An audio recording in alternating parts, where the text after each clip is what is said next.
High guys, welcome back to my Bangla blog channel. আমি চন্দ্রজা চলে এসেছি আর একটা নতুন ইনফরমেটিভ ভিডিও নিয়ে about the TCS new policy. আর টিসিএস নিউ পলিসির সাথে সাথে তোমাদের লাস্ট ভিডিওর যত কমেন্টস ছিল আমি সবকটার উত্তর দেব। কিছু কমেন্টস আমি অলরেডি তোমাদেরকে বলে দিয়েছি কি করতে হবে না করতে হবে, বাট কিছু কমেন্টসের রিপ্লাই এখনও আমার দেওয়া হয়নি, তো সেইগুলোই আমি এই ভিডিওতে কভার করব। তাই পুরো ব্লগটা দেখতে থাকো, একটুও স্কিপ না করে। তো প্রথমে চলে আসছি টিসিএস এর যে নতুন বেঞ্চ পলিসি করেছে 12th of জুন এটা অ্যাপ্লিকেবল হয়েছে। তো এই পলিসিটার ব্যাপারেই আমি তোমাদেরকে বলবো। আর বেঞ্চ মানে যদি কেউ না জেনে থাকো তাহলে আমি এটাকে একটু এক্সপ্লেন করে দিই। বেঞ্চ পিরিয়ডটা হচ্ছে ওই পয়েন্ট অফ পিরিয়ড যখন একজন এমপ্লয়ি কোম্পানিতে ঢোকে till the time he or she gets a project, মানে যখন তার কোম্পানিতে রিক্রুটমেন্ট হয় সে অনেক ট্রেনিংয়ের মাধ্যমে যায় এবং ট্রেনিংয়ের পরে একটা প্রজেক্টে তাকে অবশ্যই অ্যালোকেট হতে হয় যাতে তার স্টেটাসটা বিলেবল হয়। বিলেবল মানে হচ্ছে যে ক্লায়েন্টও তোমার ক্লায়েন্ট সাইড থেকেও তুমি পেমেন্ট পাবে, প্লাস কোম্পানির সাইড থেকে তো তুমি পেমেন্ট পাবেই। কিন্তু বেঞ্চ পিরিয়ডে থাকাকালীন একজন এমপ্লয়ি শুধু কোম্পানির থেকেই স্যালারি পায়, ক্লায়েন্টের থেকে কিছু পায় না। তো টিসিএস এটাই নিয়ম করেছে যে 1 বছরের মধ্যে কোনো এমপ্লয়ি যদি 35 দিনের বেশি মানে 35 ডেজের বেশি এই বেঞ্চ পিরিয়ডে থাকে তাহলে কিন্তু তার job will be at stake. তোমাদেরকে আমি ইন শর্টে বলে দিলাম what is actually this TCS bench policy. এবার আমি ইলাবোরেশনে আসছি। ইলাবোরেশনের ফার্স্ট পয়েন্ট হচ্ছে 225 বিলিং ডেজ। তোমাদেরকে আমি আগেই বললাম যে 35 দিনের বেশি তোমরা বেঞ্চ পিরিয়ডে থাকতে পারবে না।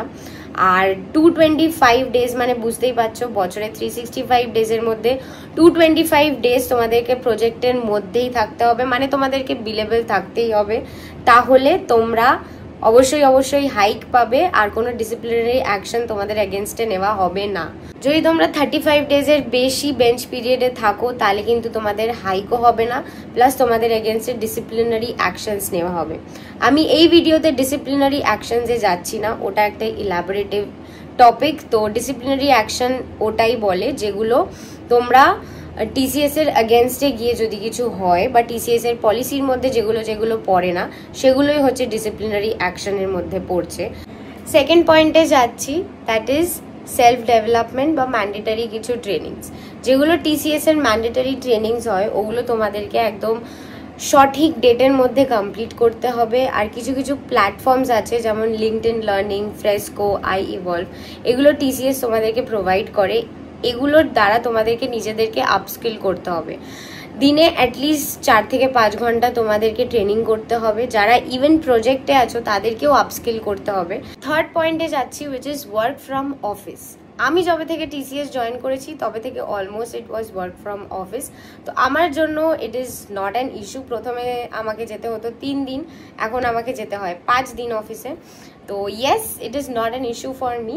বাট হ্যাঁ, যারা এখন বেঞ্চ পিরিয়ডে আছো মানে কোনো প্রজেক্টে নেই, আনঅ্যালোকেটেড আছো, তাদেরকেও এখন অফিস আসতে হবে। এতদিন এরকম ছিল যে যারা বেঞ্চে আছে তারা আরামসে বাড়ি থেকে কিছু করছে, আপস্কিল করছে না, বাট তারা স্যালারি পেয়ে যাচ্ছে। বাট এখন এরমটা হবে না, এখন তোমাদেরকেও অফিসে আসতে হবে।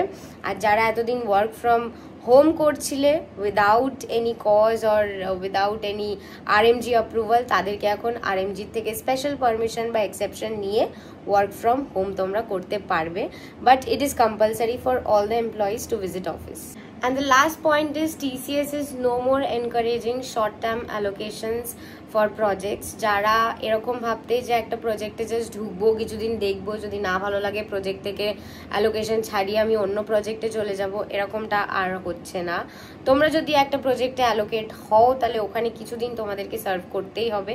আমার প্রজেক্টে যেমন কেউ রিলিজ পায় না বিফোর 2 ইয়ার্স, তো এখন সব প্রজেক্টেই এই নিয়মটা হয়ে গেছে বিকজ টিসিএস ওভারঅল এই নিয়মটা বানিয়ে ফেলেছে। এইবার আমি যাচ্ছি তোমাদের কমেন্টসে, যেই কমেন্টসগুলো আমি আনসার দিতে পারিনি সেইগুলো। তো ফার্স্ট যাচ্ছি, আকাশ নন্দী 6308 আমাকে জানিয়েছে, I have 4 years of experience and now got into TCS. I am based out of Kolkata but I choose Kochi since I have been here for the last 15 years. So I want to know, is it possible to get transferred to TCS Kolkata? If yes, then how soon? আকাশ নন্দী, তোমাকে যেটা সবার আগে করতে হবে সেটা আরএমজির সাথে connect করতে হবে। তোমার রিলোকেশনের ব্যাপারে ওনাকে জানাতে হবে হাউ সিরিয়াস ইট ইজ। আর তো আমার কোনো রকম উপায় জানার নেই, বাট ওরা যদি একবারে রাজি না হয় তোমাকে you just have to keep on asking them for the transfer. আর if your experience, like I saw your 4 years of experienced resource, I think you should get a relocation, but since you are very new to TCS, it might take some time, but yeah, keep trying, keep like poking RMG as much as possible.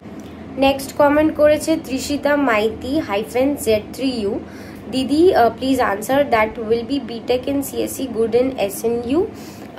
Honestly speaking SNU থেকে আমার অনেক friends pass out করেছে আগে। ওটা I think তুমি techno রাজারহাটের কথা বলছো, if I am not wrong.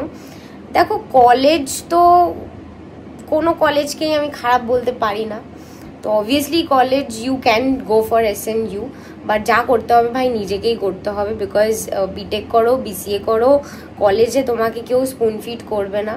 তো you have to look for your resources and you have to get the solution for all the problems. I would say if you want to go for SNU, you are most welcome, you can join. Next comment করেছে Rajesh-P1G7O, interview questions দিদি। Interview কোয়েশ্চেনের জন্য একটা আলাদা vlog বানাতে হবে। তুমি আমার previous কিছু ভ্লগস দেখতে পারো, ওখানে আমি হয়তো শেয়ার করলেও করতে পারি। আমার ভ্লগ নাম্বার 125টা দেখতে পারো, like how I join TCS, that might help you a bit, but yes I will soon make a video if possible. Comment করেছে রাখি বিশ্বাস 9874, দিদি এই যে তুমি বললে তুমি বিটেক করেছো, তাহলে কি তুমি সায়েন্স ব্যাকগ্রাউন্ড থেকে ছিলে? হ্যাঁ, আমার কম্পিউটার সায়েন্স ছিল না, আমার বায়ো সায়েন্স ছিল, বাট লেটার অন আমি কম্পিউটারে শিফট করি। নেক্সট আমাকে করেছে Nazmul 4249, I have completed my Salesforce 2 certificate. I am doing BCA from SNU and separately learning Salesforce CRM, which is very good. এখন Salesforce is in demand, so if you are doing some like separate internship or training in Salesforce, then it's a good thing. I think you should continue. And yes, যে আগে আমাকে comment করেছিলে SNU তে পড়তে পারবে কিনা, ত্রিশিতা Maiti, you see people are from SNU, so yeah, college doesn't matter, it's just you have to give all the efforts.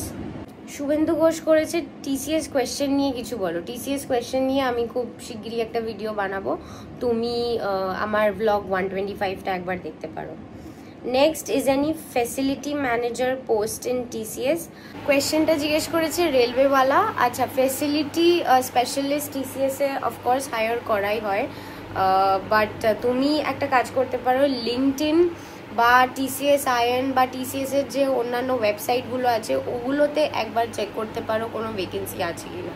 Next করেছে MD Sakir 8929, ma'am TCS का फॉर्म फिलअप कैसे होता है, प्लीज़ वीडियो बनाइए please ma'am. For the time being, you can check out my vlog 125. I have already made how to join TCS. I think that will help you. Only Shayon Bar 592 করেছে apply কিভাবে করব। Apply কিভাবে করবে, তুমি যদি experience হও LinkedIn থেকে করতে পারো, তুমি যদি ফ্রেশার হও তাহলে NQT-তে বসতে পারো। আমার ভ্লগ 125টা ইমিডিয়েটলি দেখে নাও। নেক্সট কমেন্ট করেছে সুনন্দা 09, দিদি আমি BCA ফ্রেশার্স TCS স্মার্টে সিলেক্টেড, আমাকে কি কলকাতা লোকেশন দেবে নাকি বাইরেও দিতে পারে, একটু জানাবেন। মোস্টলি কলকাতার লোকদের কলকাতাতেই দেয়, এবার এরকমও হয় বাইরেও দেয়, তো let's pray for the best. এটা কারোর হাতে নেই, যেখানে পড়বে যেতে হবে, স্পেশালি তুমি যদি ফ্রেশার হও। নেক্সট করেছে বর্ণালী 4413, দিদি অফ ক্যাম্পাস ইন্টারভিউয়ের লিঙ্ক কোথা থেকে পাবো, আর দিদি নন টেকে অ্যাপ্লাই করতে গেলে কি হবে প্রসেসিংটা শেয়ার করো প্লিজ। আচ্ছা, নন টেকে কিভাবে অ্যাপ্লাই করতে হয়, তুমি একবার TCS IN যে প্ল্যাটফর্মটা আছে ওয়েবসাইটটা, ওটায় একবার তুমি চেক করতে পারো, এটা নিয়ে আমি ডিটেল একটা ভিডিও তোমাদেরকে বানাবো। আর অফ ক্যাম্পাস তুমি লিঙ্কডইনে করতে পারো। নেক্সট করেছে S Kundu, remote sensing and JIS A TCS এ কি অপরচুনিটি আছে, স্যালারি কেমন হতে পারে? অপরচুনিটি তো নিশ্চয়ই আছে, স্যালারি নিয়ে আমার কোনো আইডিয়া নেই, but yes I will come back with the answer very soon. Next comment করেছে পায়েল গোস্বামী, TCS নন টেকনিক্যালে ফ্রেশার্স কিভাবে কোনো এজের কি ব্যাপার আছে? ডিস্টেন্স গ্র্যাজুয়েশন করলে কি হয়? আচ্ছা, ডিস্টেন্স গ্র্যাজুয়েশনটা বলে দিই, ডিস্টেন্স গ্র্যাজুয়েশনটা কিন্তু TCS অ্যাকসেপ্ট করে না। তোমাদের কোনো প্রপার ইউনিভার্সিটি থেকে অফলাইনেই গ্র্যাজুয়েশন করে তারপরে জয়েন করতে হবে। আর নন টেকনিক্যাল ফ্রেশার কিভাবে অ্যাপ্লাই করবে? নন টেকনিক্যাল ফ্রেশার তোমরা TCS এর ওয়েবসাইটটা একটু ফলো করো, ওখানেই কিন্তু সব ডেটস বেরোয়, কবে কি ইন্টারভিউ হচ্ছে না হচ্ছে, একটু জাস্ট ফলো আপ করে যেতে হবে, এটাই মানে বেস্ট সলিউশন। আচ্ছা, আমার নোটিসে এই কটা কমেন্টে রিপ্লাই দেওয়া বাকি ছিল আমার আগের ব্লগটা থেকে, আর আমার আগের ব্লগটা অলমোস্ট এখন রাইট নাও 6K হিট করেছে। Thank you so much for all the support, তোমাদের এত সুন্দর সাপোর্ট, এবং আমার যেটা লেগেছে যে actually I can help you guys out, 1% হলেও হচ্ছে। তো আমি চেষ্টা করব এরকমভাবেই তোমাদেরকে উৎসাহ দেওয়ার আর হেল্প করে যাওয়ার। তার জন্য তোমাদেরকে যেটা করতে হবে তোমরা ভালো করে জানো, লাইক শেয়ার সাবস্ক্রাইব করতে হবে, আর তার সাথে বেল বাটনটাও প্রেস করে দিও যাতে নোটিফিকেশন না মিস করো। আর প্লিজ প্লিজ প্লিজ সাপোর্ট করো, সুন্দর সুন্দর ব্লগ নিয়ে আবার আসবো আমি, খুব শীঘ্রই দেখা হবে নতুন ব্লগের সাথে। Till then take care and I love you all very much, by.